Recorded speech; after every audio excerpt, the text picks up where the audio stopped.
Hello everyone. दोस्तों, भगवान श्री कृष्ण ने भगवत गीता में कहा है कि जीवन के कठिन समय में गिरने से हमारी स्थिति पता चलती है और उस कठिन समय में हाथ थामने वाले कितने हैं ये बात भी पता चलती है। जो अपने कर्म के फल के प्रति आसक्ति को नहीं छोड़ सकते वे मार्ग से कोसों दूर है। अच्छी किस्मत के लोग थोड़ा भी बुरा होने पर भगवान को कोसते हैं और बुरी किस्मत के लोग थोड़ा भी अच्छा होने पर भगवान का स्मरण और भगवान को धन्यवाद करते हैं। वक्त से हारा या जीता नहीं जाता बल्कि सीखा जाता है। सर्वोच्च वास्तविकता उन लोगों की चेतना में प्रकट होती है जिन्होंने खुद को जीत लिया है। कर्मा कहता है, तुम मुझ पर भरोसा करो, मैं लौट कर जरूर आऊंगा और आपके जीवन में एक ऐसा समय लाऊंगा जब कुछ लोग पछताएंगे कि उन्होंने आपके साथ धोखा और गलत क्यों किया। आपका स्वाभिमान अगर किसी को अभिमान लग रहा है तो उसे बिल्कुल लगने दीजिए।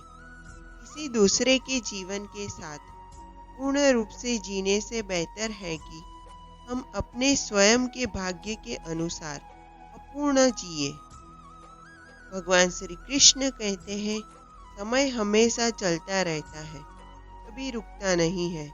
यदि आज बुरा समय है तो कल अच्छा समय जरूर आएगा। इसलिए आप बिना किसी स्वार्थ के सिर्फ कर्म कीजिए, फल समय खुद देगा। कोई भी व्यक्ति जो अच्छा काम करता है उसका कभी भी बुरा अंत नहीं होगा, चाहे इस काल में हो या आने वाले काल में। नरक के 3 द्वार है, वासना, क्रोध और लालच।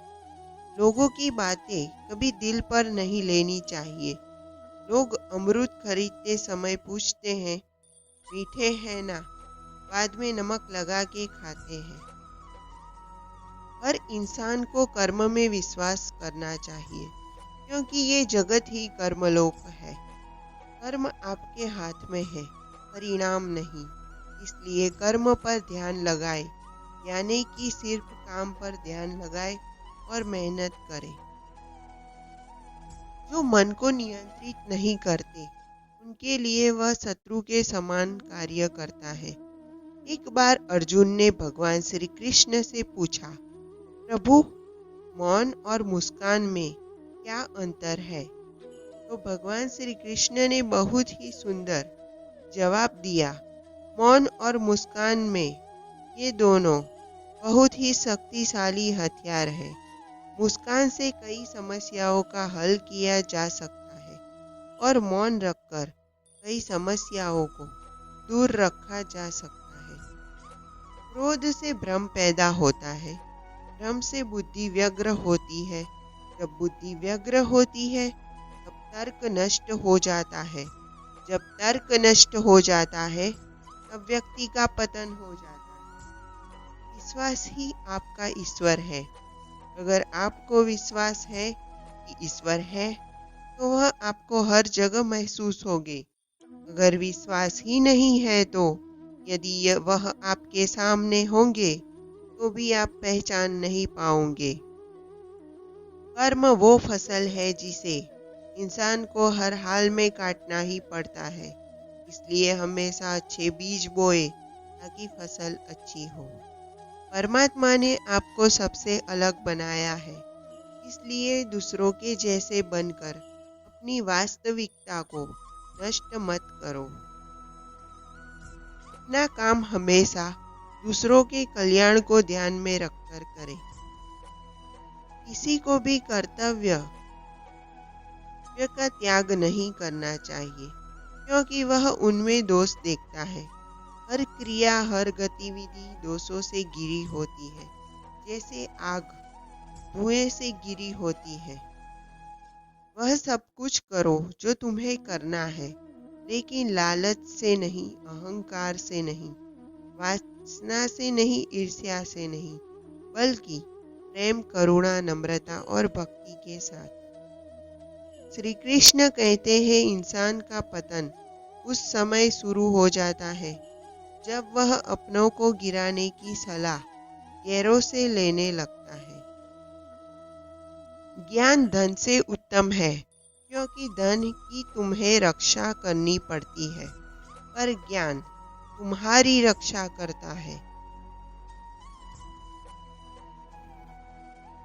हे अर्जुन, जो कोई भी जिस किसी भी देवता की पूजा विश्वास के साथ करने की इच्छा रखता है, मैं उसका विश्वास उसी देवता में दृढ़ कर देता हूँ। व्यक्ति जो चाहे बन सकता है यदि विश्वास के साथ इच्छित वस्तु पर लगातार चिंतन करे। भगवान श्री कृष्ण कहते हैं, जिंदगी में जो कुछ भी होता है अच्छे के लिए होता है। बुरा वक्त इसलिए आता है ताकि हम अच्छे वक्त की कीमत जान सके, और लोग इसलिए बदल जाते हैं ताकि हम उनके असली चेहरे पहचान सके कि वो क्या थे और हम उन्हें क्या समझ रहे थे। भगवान श्री कृष्ण अर्जुन से कहते हैं, हे अर्जुन, मैं धरती की मधुर सुगंध हूँ, मैं अग्नि की ऊष्मा हूँ। सभी जीवित प्राणियों में जीवन और सन्यासियों का आत्म संयम भी मैं ही हूँ। क्रोध से उत्पन्न होता है मोह, और मोह से स्मृति भी भ्रम हो जाती है। स्मृति के विभ्रमित होने पर बुद्धि का नाश होता है, और बुद्धि के नाश होने से मनुष्य स्वयं नष्ट हो जाता है।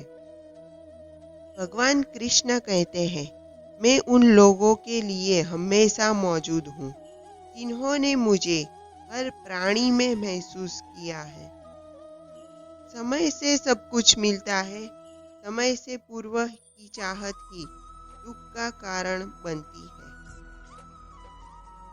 भगवान श्री कृष्ण कहते हैं, आप अपने जीवन में विश्वास और मान्यताओं के पुतले हो। जब आप इसे तोड़ देते हो तब आप जो मर्जी चाहो बन सकते हो। पूर्ण ज्ञान और आलस्य मुक्त कर्म करने से सफलता के सभी मार्ग प्रशस्त हो जाते हैं। कोई भी इंसान जन्म से नहीं बल्कि अपने कर्मों से महान बनता है। माता पिता के अच्छे एवं बुरे कर्मों का फल उनके संतान को भी भोगना पड़ता है। ज्यादा खुश होने पर और ज्यादा दुखी होने पर निर्णय नहीं लेना चाहिए, क्योंकि यह दोनों परिस्थितियां आपको सही निर्णय नहीं लेने देती है। किसी के सहारे और झूठी दिलासा से बेहतर यही है कि हम अपने व्यक्तित्व के साथ जीवन में आगे बढ़े। भगवान कृष्ण कहते हैं कि जो कुछ भी तू करता है उसे भगवान को अर्पण करता चल। ऐसा करने से सदा जीवन मुक्त का आनंद अनुभव करेगा। जीवन में ऊंचा उठने के लिए पंखों की जरूरत केवल पक्षियों को ही पड़ती है। मनुष्य तो जितना विनम्रता से झुकता है उतना ही ऊपर उठता है। जिसे तुम अपना समझकर मग्न हो रहे हो, बस यही प्रसन्नता तुम्हारे दुखों का कारण है। जो केवल दया से प्रेरित होकर सेवा करते हैं उन्हें निसंशय सुख की प्राप्ति होती है। मनुष्य अपने हृदय से जो दान कर सकता है वो अपने हाथों से नहीं कर सकता, और मौन रहकर जो कुछ वो कह सकता है वो शब्दों से नहीं कह सकता। भगवान श्री कृष्ण कहते हैं, जिसे कह दिया जाए वो शब्द होते हैं, जिनकी अभिव्यक्ति ना हो पाए वो अनुभूति, और जिसे चाह कर भी ना कहा जाए वो होती है मर्यादा। गीता में कहा गया है, कोई भी अपने कर्म से भाग नहीं सकता, कर्म का फल तो भुगतना ही पड़ता है। मन अशांत है तो उसे नियंत्रित करना कठिन है, लेकिन अभ्यास से इसे वश में किया जा सकता है। भगवान कृष्ण कहते हैं, संसार में कोई भी मनुष्य सर्वगुण संपन्न नहीं होता, इसलिए कुछ कमियों को नजरअंदाज करके इसे बनाए रखिए। कोई अगर आपके अच्छे कर्म पर संदेह करे तो कोई बात नहीं, क्योंकि संदेह सदा सोने की शुद्धता पर किया जाता है, कोयले की कालिख पर नहीं। भगवान कृष्ण कहते हैं, क्यों व्यर्थ की चिंता करते हो, इससे व्यर्थ डरते हो, कौन तुम्हें मार सकता है। आत्मा ना कभी पैदा होती है, ना कभी मरती है। मरण तो सिर्फ हमारे शरीर का होता है। दुनिया के सबसे ज्यादा सपने एक ही बात ने तोड़े हैं, लोग क्या कहेंगे। तेरे गिरने में तेरी हार नहीं, वो आदमी है अवतार नहीं। गिर उठ चल फिर भाग, क्योंकि गीत संक्षिप्त है, इसका कोई सार नहीं। भगवान कृष्ण अर्जुन से कहते हैं, हे अर्जुन, संपूर्ण प्राणी जन्म से पहले अप्रकट थे और मरने के बाद भी अप्रकट हो जाते हैं, वाले हैं केवल बीच में ही प्रकट है। फिर ऐसी स्थिति में क्या शोक करना। अगर प्रतीक्षा सीमा से अधिक हो जाए तो मिलने का मोह धीरे धीरे समाप्त हो जाता है। जो हुआ वो अच्छा हुआ, जो हो रहा है वह अच्छा हो रहा है, जो होगा वह भी अच्छा ही होगा। तुम भूत का पश्चाताप न करो, भविष्य की चिंता न करो। वर्तमान चल रहा है और जीवन वर्तमान में ही है। नकारात्मक विचारों का आना तय है, परंतु यह आप पर निर्भर करता है कि आप उन्हें कितना महत्व देते हैं। हे अर्जुन, जो मन को नियंत्रित नहीं करते, उनके लिए वे शत्रु के समान कार्य करता है।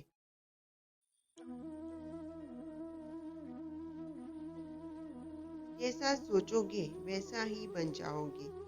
घटिया लोगों की सबसे बड़ी पहचान यह है कि आप उन्हें जितनी ज्यादा इज्जत दोगे, वो आपको उतनी ही ज्यादा तकलीफ देंगे। इतिहास कहता है कि कल सुख था, विज्ञान कहता है कि कल सुख होगा, लेकिन धर्म कहता है कि अगर मन सच्चा और दिल अच्छा है तो हर रोज सुख होगा।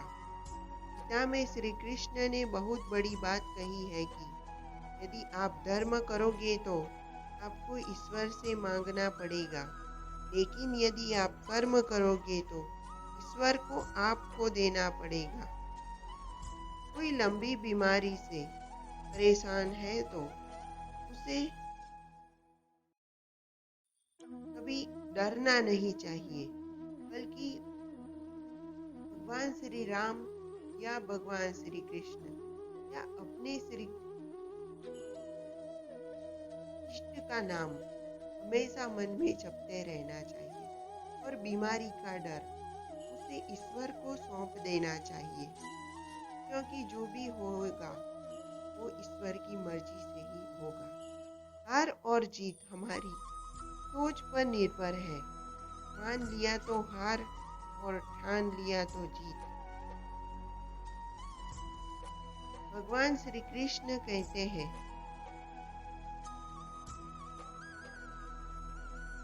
मेरे लिए ना कोई घृणित है और ना कोई प्रिय, किंतु जो व्यक्ति भक्ति के साथ मेरी पूजा करते हैं वो मेरे साथ है और मैं भी उनके साथ हूँ। गीता में श्री कृष्ण ने कहा है कि चुप रहने से बड़ा कोई जवाब नहीं है और माफ कर देने से बड़ी कोई सजा नहीं है। सत्य कभी दावा नहीं करता कि मैं सत्य हूँ, लेकिन झूठ हमेशा दावा करता है कि सिर्फ मैं ही सत्य हूँ। प्रेरणा का सबसे बड़ा स्रोत आपके अपने विचार है। इसलिए बड़ा सोचें और खुद को जीतने के लिए प्रेरित करें। स्वार्थ बड़ा बलवान है। इसी कारण कभी कभी मित्र शत्रु बन जाता है और शत्रु मित्र। परेशानी आए तो ईमानदार रहे, धन आ जाए तो सरल रहे, अधिकार मिलने पर विनम्र रहे और क्रोध आने पर शांत रहे। यही जीवन का प्रबंधन कर